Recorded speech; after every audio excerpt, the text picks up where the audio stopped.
I really thank the President, who was represented by the Vice President, retired Major Jessica Lupo, and the Right Honorable Prime Minister of Uganda at the launch of the National Community Service Program. It is a very strategic program that is intended to push the 45 million Ugandans to spare that last Saturday of the month in the morning to clean their communities. That is the most important item that I've seen the last 40 years. It's a culture that was embedded in our kingdoms 300 years ago, but it was killed by this colonial education and these foreign religions. Yet, in the Bible and in the Quran, it was mentioned that the people of Israel, but also the people in the Mesopotamia and Arabic Peninsula, they had a day or two spared to clean their communities.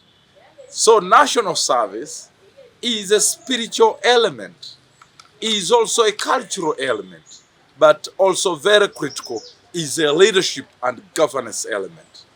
So I want to say, government of Uganda, the way we launched this program, we needed cultural leaders, our kings and top religious leaders of all religions, but also the whole cabinet and all the parliament to be at Kololo and launch the program.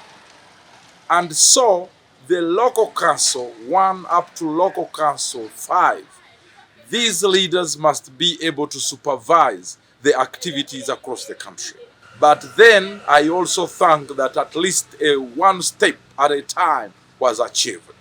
So next month, I expect the Vice President and the Prime Minister to roll this program across the whole country by mandating every leader in the private sector, but also in civil service, but also in security, but also in religious institutions and kingdoms and the private sector. All of us as the whole country must be rolled up to the village level to clean our communities and homes. It is through this that we can reduce the pollution in the country, reduce the piling of plastic waste in our channels and in our cities and in villages, killing our land and reducing the fertility of our soils, and bombarding and producing smell in our atmosphere.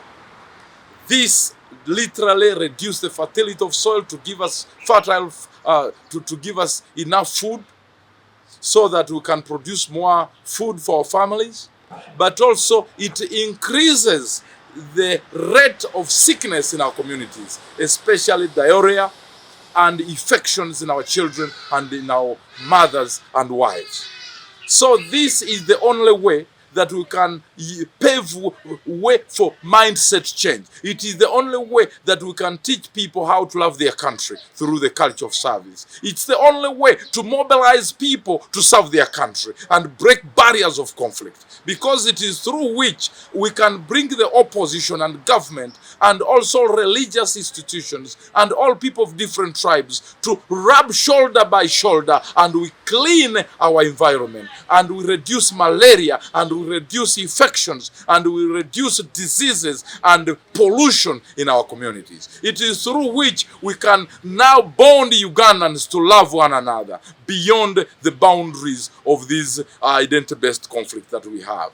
It is through which all kings can be united to be able to mobilize Ugandans to a cause that benefits all Ugandans. And I want to say, Mr. President, thank you for causing a move, a cabinet move and a resolution with your cabinet ministers. But I want to see you with the First Lady the next month to see that Bob Wine and his wife and all political leaders and their wives and families are rolling down in the villages and communities cleaning Uganda. It is now the time to clean our dirt and clean our veras off the site and making sure Ugandans love to clean their space. And it is through this that we can show the whole world that Uganda is civilized, that Uganda has leadership, that Uganda has a culture, that Uganda has religious freedom that allows people to work together, to worship God through cleaning his environment. My name is Global Peace Service Ambassador Kampala Milton, the President of Global Peace Foundation. We operate in 52 countries around the world, promoting peace and stability.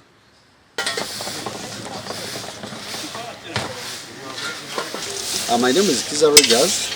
I'm a Senior Assistant Secretary Minister of East African Community Affairs. I want to thank you so much for this opportunity you've given us to talk something about this exercise of cleaning. Of course, as you are aware, this is a national cleaning exercise, and as a ministry, we are very committed to this exercise. We have embraced it. We have joined the rest of the country into this cleaning exercise. We are Ministry of East African Community Affairs. Of course, as a government call, we have embraced this cleaning exercise. It's a national call, it's just the beginning, it's not the end. And as a ministry, we are very committed. We shall embrace this activity continuously. That's why you can see we are all over and we are cleaning the surrounding areas. Well, as a ministry, since this is a government program, we have it in our worker plan. We have embraced it because it is in our worker plan and we have a budget for it.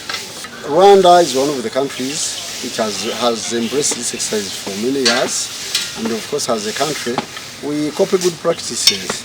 Rwanda being one of the partner states of EAC and we being the Ministry of East Africa, we have copied also this practice, we are embracing it.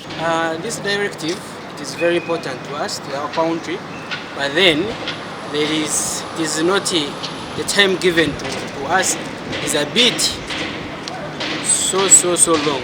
At least we have already seen other countries like Rwanda, they implement this for only 2 hours. So I'm suggesting my prayer to the president, to the parliament, at least let this directive be for only 2 hours, maybe from 7 to around 8:30. But then taking more time to 10 it is a bit too stringent. Thank you so much. The exercise is very okay, I support it, but then the time given, it is a bit